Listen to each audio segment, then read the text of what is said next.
Topic po natin ngayon, mga 10 bawal gawin, okay, sa may UTI para makaiwas tayo sa urinary tract infection. Alam niyo, marami nagkaka-UTI. Pati po yung mga controversial topics pag-uusapan natin. Tunay ba na yung soft drinks, pwede ba magdulot ng UTI? Mga junk foods, maalat, pwede ba magka-UTI? Iba pa, mga swimming pool. Pwede ba mag-swimming? Pwede ba magtalik, mag-contact pag may UTI? Pag-usapan natin lahat yan. Actually, medyo controversial yung mga ibang topics, pero di-discuss natin na maganda. Pero unahin muna natin, ano ang senyales ng may UTI? Minsan, parang walang senyales, lalo na kung mild lang naman yung UTI mo. Pero usually, lalaki o babae, mahapdi ang pag-ihi. Okay? Yung sa umpisa ng ihi, sa dulo ng ihi, pwedeng mahapdi, masakit. So, may possibility na UTI yan. Madalas umihi, parang masakit dito sa may pantog. Parang masakit, parang mabigat. Tapos yung ihi mo, pag titingnan mo, dati malinaw. Ngayon, very cloudy, malabo yung ihi. At maamoy, maalabo, maamoy, may ibang parang matapang yung amoy, pwedeng may UTI yon. Okay? Para masigurado na itong sintomas ay UTI, kailangan magpapa-check up tayo, di ba? So, kailangan nyo po ng urinalysis. Kahit kayo na mag-request ng urinalysis, actually, kahit bago pa kayo makita ng doktor, simple lang naman eh. Urinalysis, ang gagawin, pag magko-collect ng urine, wag yung unang labas ng ihi. So, hayaan mo muna lumabas yung ihi mo. Pagkalagitnaan na ng ihi, bago mo sasaluhin. Sasaluhin mo dun sa plastic na bottle bago mo ibibigay. Kasi pag yung unang ihi, minsan, baka may dumi sa labas ng ari ng lalaki, ng babae, baka kung ano pa makontaminate. So, dapat yung gitna ng ihi para sure tayo may UTI ba o wala. Pag nakita may UTI, syempre may gamutan dyan. Hindi lahat ng masakit umihi, UTI na. Ha? Pag sa lalaki, pwedeng sexually transmitted disease, STD. Okay? Sa lalaki, pwede ring prostate problem. Kaya maraming possibility. Huwag agad-agad iinom ng gamot. Check muna urinalysis. Mura lang may urinalysis, baka 100 pesos. So, yan ang senyales. Ano yung komplikasyon ng UTI? Ang ayaw natin, yung paulit-ulit na UTI. Kasi kung paulit-ulit, baka may kidney stone ka, tapos yung UTI, minsan nag-uumpisa yan sa pantog, sa bladder. Pag hindi ginamot ang UTI sa pantog, aakyat yan. Pupunta yan sa kidneys. Pag pumunta sa kidneys ang infection, mas matindi. So pag yung infection ng UTI nasa pantog, cystitis pa lang, mas mild yan, walang lagnat. Pag napunta sa kidneys, lalagnatin na, delikado na, baka 40 lagnat, ma-hospital ka na, mamaya ma-kidney failure, pyelonephritis yun, ibig sabihin, mas malala yun. So, umpisa pa lang, gamutin na, wag na hayaang sirain yung kidneys paulit-ulit na UTI. 10 munang mga bawal gawin, okay, para makaiwas tayo sa UTI. Mamaya na yung controversial topics, pero pag-usapan natin lahat yan. Number 1, tip, bawal yung pinipigil yung ihi. Okay? Yung pigil ka ng pigil na matagal na panahon, minsan na pwede ka magka-UTI niyan. Parang nag-iipon yung mga bakterya. So, after 2 hours, 3 hours, ilabas mo na yung ihi mo. Diba? So, regular pag-ihi, every 2 hours, pwede yon. Number 2, proper hygiene. Yan na tinuturo ng mga ibang doctors na napapanood ko rin. Ang proper hygiene, ibig lang sabihin, syempre yung ari ng babae, ari ng lalaki, kung saan lumalabas yung ihi, ayaw mo umakyat yung E. coli na bakterya. So, paano hindi aakyat yung bakterya? Ibig sabihin, saan ba nanggagaling yung bakterya? Sa dumi ng tao. Diba? Pag dumumi tayo, ang daming bakterya yon. Ang labasan ng dumi natin, pati yung labasan ng ihi sa babae, magkalapit eh.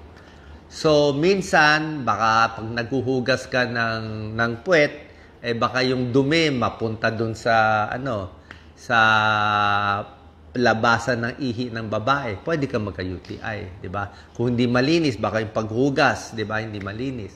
Sa lalaki, mas maliit ang tsansa dapat ng UTI. Kasi yung ari ng lalaki mas mahaba eh. So, mas maliit dapat ang chance. Pag ang lalaki nagka-UTI, i-check na natin mga misis, baka may ibang partner yung lalaki nyo kasi bihira lang magka-UTI ang lalaki. Pag lalaki nagka-UTI, i-check nyo kung baka may sexually transmitted disease. Pero sa babae, common ang UTI. Okay? So, 2, proper hygiene. So, paghugas ng pagdumi, wag lang mapunta dun sa ari ng babae. Number 3, simpleng gamot sa UTI, di ba? Prevention and treatment, 8 hanggang 10 basong tubig. Pinakamaganda, tubig to. Okay? Hindi to soft drinks, hindi to iced tea, tubig, 8 to 10 glasses. Kung may kidney stones ka, siguro 12 glasses a day, up to 14 glasses a day, kidney stones eh. UTI, 8 to 10 glasses of water. Actually, may mga pag-aaral kung ang UTI nyo mild lang. Yung konti lang. Kasi minsan yung bacteria konti lang eh. So pag mild lang ang UTI mo, iniinuman lang ng 2 basong tubig yan. Yung 2 baso lang. Isabay mo lang, lalo na kung bata ka pa, kaya mo yan eh. 2 basong tubig, minsan tanggal na yung UTI. Lagi ko nga na-example ang UTI parang sa kubeta, di ba? Pag pina-flush mo. So, pag inom ka ng maraming tubig, ihi ka ng ihi, parang nasa kubeta ka, flush ka ng flush 10 beses. So, tingnan nyo yung kubeta nyo. Pag flush kayo ng flush, ang linis ng tubig, di ba? Pero kung may dumi yung kubeta, 1 beses lang yung flush, di ba? May tira pang dumi. Diba? O kung bihira ka mag-flush, 3 beses ka lang mag-flush ng kubeta, di puro dumi yun sa tubig, di ba? Pero kung 10 basong tubig, 10 basong beses 10 times ka iihi araw-araw, flush ka ng flush. Yan ang trabaho ng pag-inom ng maraming tubig. Tingnan mo pag yung pantog mo may konting bakterya, okay, kunyari, ito yung pantog, may bakterya, ang inom mo ng tubig, konti lang, ang daming bakterya sa konting tubig, di ba? Pero kung meron kang ganong karaming bakterya, tapos ang iniinom mong tubig, 2 baso, 3 baso, so, may bakterya ka pa rin, pero malabnaw na siya. Parang kumonti yung bakterya, lumabnaw eh. Kasi dumami yung tubig eh. So, dahil mas malabnaw, mas hindi nananatili yung bakterya, mas nalalabas siya, less sintomas, mas gagaling siya. Unlike pag hindi ka inom ng tubig, talagang magkaka-UTI tayo niyan. Madidehydrate ka. Yan ang risk factor for UTI. So, yan tubig. Number 4, ito mahalaga. Tapos magtalik, kahit bago magtalik ang lalaki, ang babae, kailangan umihi muna. Okay? Especially after magtalik, kailangan 1 ihi bago matutulog. Bakit? Diba sinabi ko nga sa inyo, ang urethra ng babae, maiksi, syempre nagtatalik, may contact, may friction, may gas-gas, so may possibility, may papasok na bacteria dun sa babae, diba? Kaya may tinatawag na honeymoon cystitis. Very common yan. Honeymoon cystitis. Mag-asawa, mag-partner, o baka hindi mag-asawa, first time nagtalik, pagtalik nila sa honeymoon, cystitis na UTI. Very common yan. Bakit hindi umihi after magtalik? At dapat nga bago magtalik, uminom ng maraming tubig para pag ihi mo, malabas mo lahat ng dumi. Tapos maghuhugas din ng puwerta afterwards. Diba? Hindi kayo mapapasma, kailangan maghugas para mabawasan ang chance ng UTI. Number 5, pasensya na, medyo maselan tong tips natin pagdating sa pagtatalik, number 5, bawal yung medyo, aggressive na pagtatalik o wild na pagtatalik, yung sobrang lakas o sobrang kung ano ginagawa, baka maraming mapasok na bakterya, magkaka-UTI din, magkakasugat pa. Diba? So, ingat din.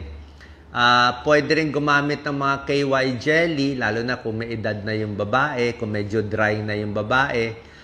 Kung kulang sa lubrication yung babae, magagasgas, masusugat, mag-UTI, mag-infection. Kaya minsan gumagamit ng KY jelly o ibang pampadulas. So yan, nasa pagtatalik, pwede magka-UTI. Number 6, bawal yung matatapang na sabon. Yung, siyempre, maselan yung parts natin, yung private parts, manipis yan. So, hindi ka pwede yung gumamit ng sabon panlaba o pearl o yung kung anong mga panlaba, mga douche, nagdo-douche pa o maraming perfume na pinapahid, ma-irritate lang, baka magka-UTI. Yung masyadong mababangong product o kung anong powder na nilalagay, wag na po. Paghugas lang talaga, tubig and mild soap. Warm water, baka konting mild soap lang, pwede na yan. So, iwas sa harsh soap. Number 7, ito medyo controversial na. Actually, hindi man controversial eh. May mga tao lang kasi mahilig magtalo na magtalo. Wala namang controversy eh. So, number 7, ito yung unang public pool. Okay? Swimming pool sa maraming tao. O sa dagat, magsiswimming. Pwede ba magka-UTI? Paano kung may UTI na? Actually, common sense lang to. Pagbabasahin mo kasi yung mga sabi ng ibang eksperto, pag nag-swimming ka daw sa swimming pool, hindi ka naman dapat magka-UTI, di ba? Swimming pool eh. Pero, depende sa swimming pool. Eh kung naligo ka sa dagat, sa Manila Bay, na ang dumi-dumi minsan, di ba? O yung iba, naligo sa kanal, yung talagang madumi yung tubig, eh pwede ka magka-UTI doon, di ba? Pag madumi yung tubig, kung yung swimming pool na sobrang dumi, 'di ba? Hindi lang infection sa UTI, pwede magka-infection sa mata, pumasok bakterya sa tenga, malunok mo yung leptospirosis, lahat pwedeng pumasok yan kung gaano kadumi, 'di ba? Paano kung meron ka ng UTI, may UTI ka na, pwede pa ba mag-swimming, 'di ba? Actually, kung maliligo ka lang, wala namang masama, 'di ba? Ligo ka lang kahit may UTI o nasa hot tub, bathtub, pwede naman maglubog. Although yung mga swimming pool may chlorine, tandaan nyo, may chlorine matapang yung chlorine. Tapos nag-swimming ka ng matagal, medyo yung balat natin sa private part kung may UTI ka na, 'di ba? Medyo malalamog 'yun 'di ba? So, may chance na baka lumala yung sintomas. Yun lang ang point dun eh. Kung mataas yung chlorine, baka hindi malinis yung swimming pool, may UTI ka na, pagalingin mo muna. Diba? Pag magaling ka na, tsaka ka na mag-swimming. Pero yung mabubuntis sa swimming pool, usually, hindi tunay yan. Maliit ang chance, medyo malabo naman na mabuntis. Yan, another topic yan. Number 8, ang bawal, masikip na underwear. Okay? Pag sobra sikip ang underwear nyo, lalo na kung nylon, di ba, ang init-init. Pag sobra init, pinapawisan ang singit, pinapawisan ang private part. Pag pinapawisan yan, very moist, pwede magka-bacteria. Hindi lang UTI yan, yeast infection. Common yan sa babae. Nagkakaroon ng discharge yung babae. Maputi, madilaw na discharge, minsan may amoy. Kasi nga, sobrang mga panty liner, yung mga ganyan, ayaw ng mga dermatologist yan. Ayaw ni Dr. Katigo, derma na. Sabi niya, yung mga panty liner, sobrang sikip. Sabi nga ni Dr. Katigo, yung guest namin lagi na derma, kung ang size mo daw medium, bilhin mo daw large. Kung ang underwear mo large, bilhin mo daw XL. Di bali na medyo mukhang losyang, pero at least mas mahangin, mas maganda.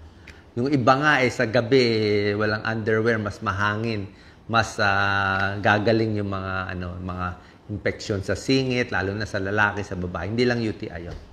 Number 9, dapat syempre malinis yung private part, diba? Hindi pwedeng hindi lilinisin sa malinis lang na tubig at mild soap.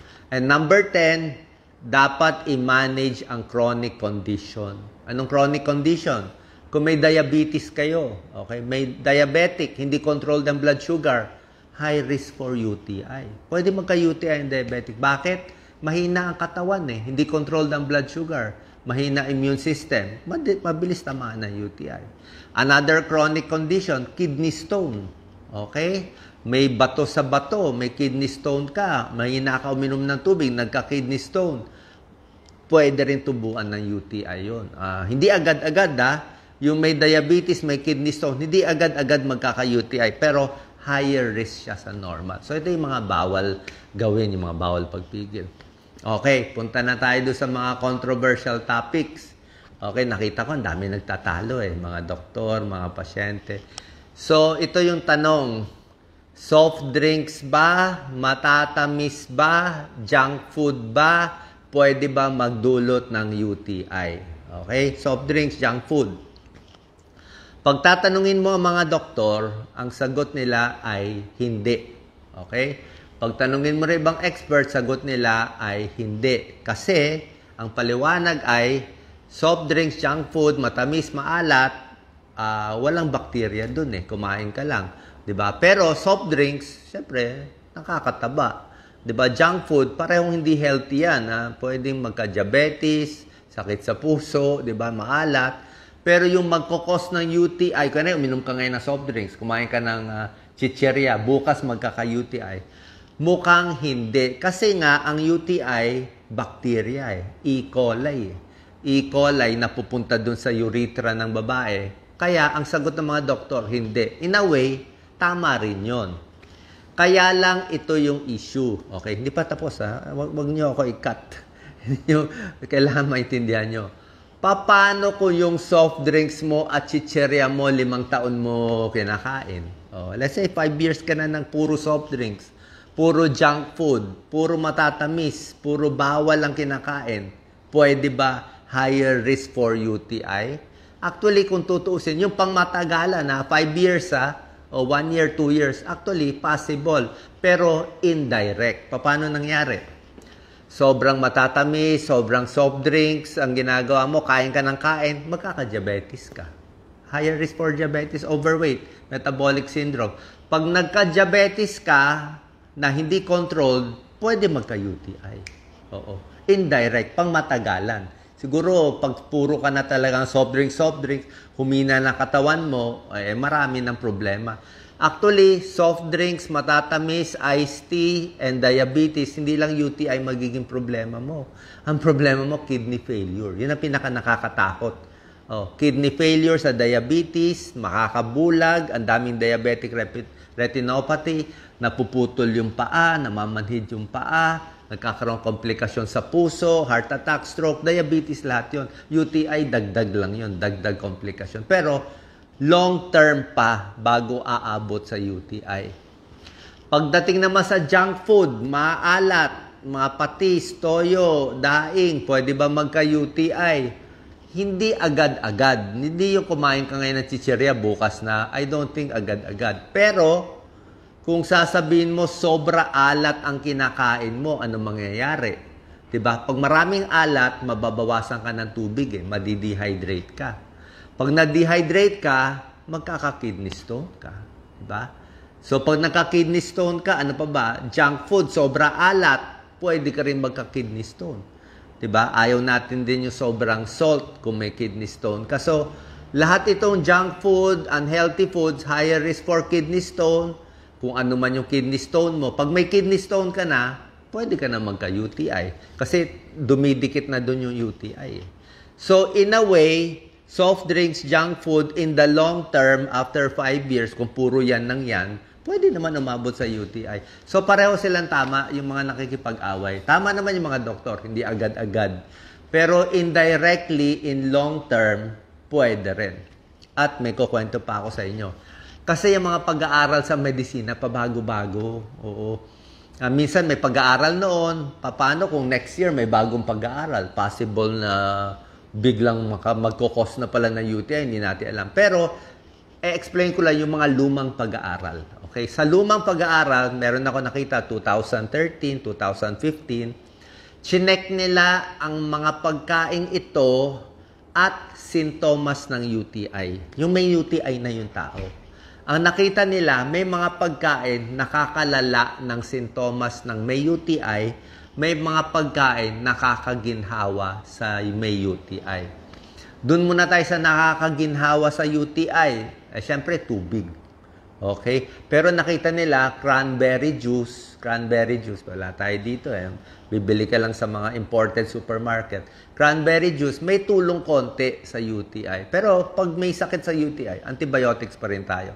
Pero cranberry juice, may konting pag-aaral, good. Yung mga citrus fruits, orange juice, parang may tulong din konti sa UTI. Mga probiotics, lactobacilli, good bacteria, may tulong din sa kung meron ng UTI. So, orange juice, cranberry juice, probiotic, maraming tubig, parang may tulong sa maliliit na pag-aaral. Small studies lang eh, 30 people, 50 people, 2013 ginawa, 2015. At meron din maliit na pag-aaral, i-check nyo na lang. Pero maliliit kasi mga pag-aaral na yung mga matatamis, soft drinks at iba pa, nakakalala daw ng sintomas ng UTI. Pero small studies lang to, 30 people. Kaya pag sinabi kong maliit na pag-aaral, 30 people lang, medyo hindi pinaniniwalaan ng mga doktor. Kasi parang 30 pa lang yan eh. O, kahit tayo, yun lang ang meron. Intayin natin na pag-aralan sa 200 people. Yung pag-inom ng soft drinks kung nakakalala. Okay? Pero kahit ano man yung paliwanag, huwag na kayo uminom, tubig na lang. Diba, nakakataba eh. Soft drinks, iced tea, kung anong matatamis, junk food. Alam naman natin, hindi okay eh. Kaya, hindi porke hindi ka magkaka-UTI agad, pwede na. Mali. Mali eh. Kasi minsan yung kababayan natin, pag sinabi mo, ay, hindi naman magdudulot ng ganyan yan eh. Akala nila pwede na. Hindi pwede. Diba? Nasa sa inyo. Next, last na to, treatment for UTI. Kung meron ng UTI. Sabi ko sa inyo, ang simpleng treatment, pag mild UTI, check ang urinalysis. Malalaman ilan ang pus cells, ilan ng white blood cells, ilan ng bacteria, marami ba?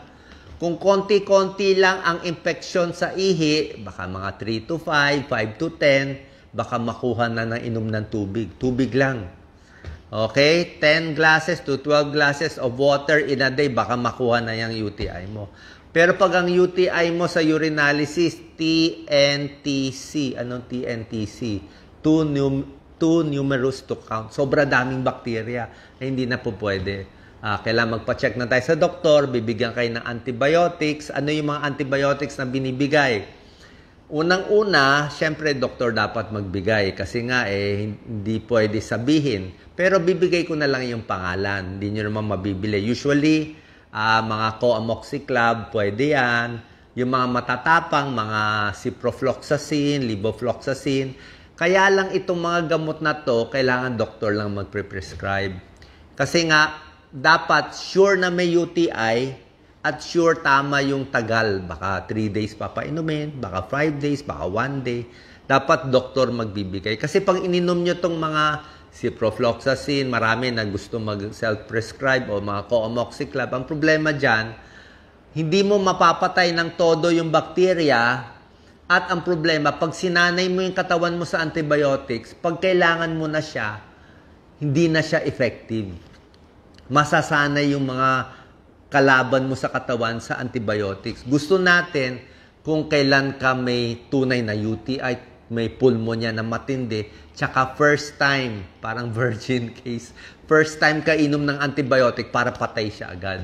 Kasi pag inom ka ng inom every 3 months ng ciprofloxacin, inom ka ng inom, magiging resistant tayo. Yung mga bakterya mo, patapang na patapang. Pag sumobra sila tapang, pag uminom ka pa nitong antibiotics, wala nang silbi. Paano pinalakas mo sila eh? O, kaya gamitin lang yung antibiotics, suntukin yung bacteria at the right time, at the right dose para tulog. Baga kay Pacquiao dapat knock out yung kalaban. Kung kailan lang kailangan siya, doon natin i-knock out. Kaya kailangan doktor magbibigay ng antibiotics. Okay? And sabi ko nga, treatment of UTI, inom ng inom palagi, ihi ng ihi, iwas muna. Alak, nakaka-dehydrate. Kape, nakaka-dehydrate din. Pwede mo konti, pero minsan nakaka-irritate eh. Spicy foods, nasa sa inyo, pwede, hindi pwede, pero iba na-irritate. Hot pack, pwede rin kung masakit ang puson, mainit. Probiotics, tulad na sinabi ko, probiotics, cranberry. May tulong, pero hindi siya substitute sa antibiotics. Pagtatalik, pag may UTI na, okay? Pag may UTI na, sa tingin ko, pwede time out muna sa pagtatalik. Kasi baka paggaling ka na sana, magdagdag ng irritation, magdagdag ng infection, at magkaroon ng reinfection. Sabihin, magaling ka na bagong galing ka pa lang na-infect ulit kasi nga aggressive yung partner mo di ba? So, yun ang problema. Kaya sabi ko nga, umihi, before, after, inom ng maraming tubig para malabas ang mga bakterya. Number 8, pahinga para lumakas ang katawan. Good hygiene sa ari. And number 10, monitor for complications. Pag may UTI, dapat walang lagnat, dapat hindi masakit dito sa likod, at dapat walang dugo sa urine. Okay, sana po nakatulong to, nakalinaw to sa paggamutan sa UTI at dito sa mga controversial topics sa UTI. Salamat po.